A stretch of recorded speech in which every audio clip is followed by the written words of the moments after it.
జగన్నాథుడికి 15 రోజులు నిజంగా జ్వరం వస్తుందా? ఈ వీడియో మిస్ అవ్వకుండా చూడండి. రథయాత్రకు ముందు స్వామివారిని కొన్ని వందల చల్లనీటి కుండలతో స్నానం చేయిస్తారు. అలా స్నానం చేసిన తర్వాత జగన్నాథుడిని గుడిలోని ఒక గదిలో ఉంచుతారు. అప్పుడు ఆయన శరీరం నుండి విపరీతమైన వేడి ఉత్పన్నం అవుతూ ఉంటుంది. చెమటలు విపరీతంగా వస్తూ ఉంటాయి. అలా ఆ రోజు నుండి 15 రోజులు విపరీతమైన జ్వరం వస్తుంది. ఆ రోజు నుండి స్వామివారు ఏమీ తినరు, ఏమీ తాగరు, గుడిలోకి ఏ భక్తుడిని రానివ్వరు. ఆ రోజు నుండి జగన్నాథుడిని చిన్న పిల్లాడిలాగా చూసుకుంటారు పూజారులు. ఆయనకు సేవలు చేసుకుంటూ ఉంటారు. అలా సేవలు చేస్తున్న ఒక పూజారి కొడుకు వైద్యుడు విగ్రహానికి జ్వరం రావడం ఏంటి నాన్న, అంతా మీ మూఢనమ్మకం అని హేళన చేస్తాడు. అప్పుడు పూజారి నవ్వుతూ, నువ్వు వైద్యుడివి కదా, నువ్వే చూద్దువురా అక్కడ ఏం జరుగుతుందో అని ఆలయానికి తీసుకుని వెళ్తాడు. ఆ వైద్యుడు పడుకుని ఉన్న జగన్నాథుడు విగ్రహాన్ని చూసి, ఈ విగ్రహానికైనా జ్వరం వచ్చేది అని నవ్వుకుంటూ థర్మామీటర్ తీసుకుని జగన్నాథుడి పెదాల మీద పెడతాడు. ఒక్కసారిగా థర్మామీటర్ మీద ఉన్న నెంబర్లు అమాంతంగా పెరిగిపోయి ఆ థర్మామీటర్ వైద్యుడి చేతిలోనే పేలిపోతుంది. వైద్యుడు ఇదంతా చూసి నమ్మలేకపోయాడు.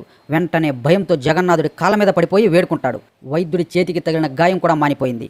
అసలు జగన్నాథుడికి జ్వరం ఎందుకు వస్తుంది అంటే, ఆయన భక్తులకు జ్వరం వచ్చింది అంటే తన భక్తులకు జ్వరం నయం చేసి ఆ జ్వరాన్ని ఆయన మీదకు వేసుకుంటాడు. అందుకే ప్రతి సంవత్సరం 15 రోజులు ఆయన ఆరోగ్యం విపరీతంగా క్షీణిస్తుంది. దీనిని బట్టి జగన్నాథ విగ్రహానికి ప్రాణం ఉందని మీరు నమ్ముతారా? అందరూ కామెంట్ చేయండి, జై జగన్నాథ అని.